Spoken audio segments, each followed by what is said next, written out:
नमस्कार मित्रांनो, स्पर्धा कट्टा या यूट्यूब चॅनल तुमचं स्वागत आहे. तर तुम्ही थंबनेलवर टॉपिक बघितलाच असेल की MPSC कंबाईनची जी 14 जूनची परीक्षा आहे त्याच्यासाठी अटेम्प्ट किती करायचं आणि एकूण किती प्रश्न सोडवले तर स्कोर 60+ राहू शकतो. हा पूर्ण टॉपिक आहे की हा थोडंसं विद्यार्थ्यांमध्ये संभ्रम असतो की 60+ आपल्याला स्कोर करायचं तर किती अटेम्प्ट करावा.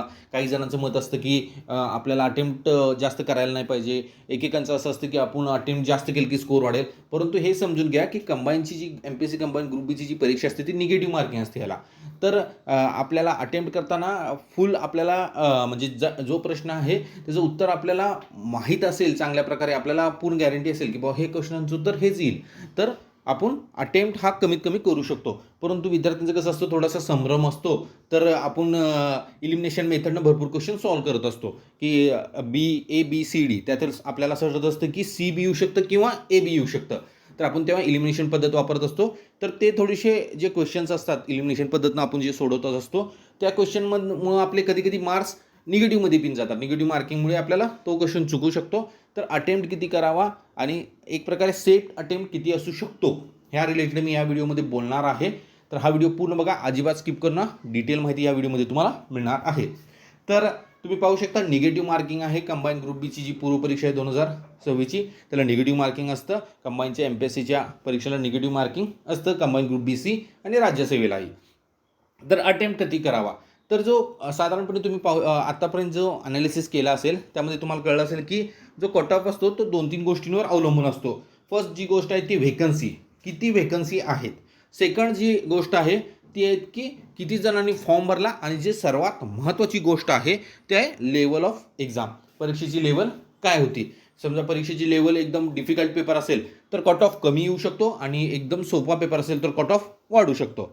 तर निगेटिव्ह मार्किंग निगेटिव्ह मार्किंग जे असतं त्याच्या अकॉर्डिंग मी एक अटेम्प्टचे एक मिनिमम अटेम्प्ट म्हणजे किती अटेम्प्ट करावा आणि 60+ स्कोर करण्यासाठी किती अटेम्प्ट असं ह्या रिलेटेड मी थोडीशी ॲनालिसिस करून हा डाटा काढलेला आहे.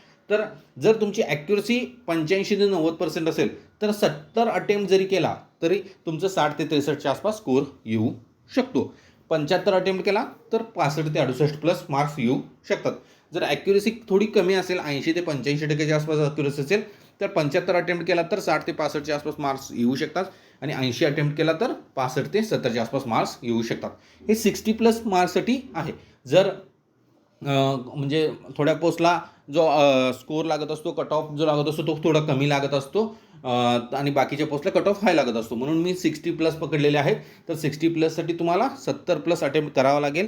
कारण की आपण जो प्रत्येक प्रश्न जो ते आपल्याला फुल बरोबरच येईल असं आपण म्हणू शकत नाही. म्हणजे थोडे प्रश्न असे असतात की ते कन्फ्युजन असतात, त्यांचं आपल्याला गॅरंटी नसते. त्यामुळे थोडंसं ते आपण कन्सिडर करून 70 ते 75 अटेम्प्ट मिनिमम करावा, तेव्हा जाऊन स्कोर तुमचा 60च्या आसपास 65च्या आसपास येऊ शकतो.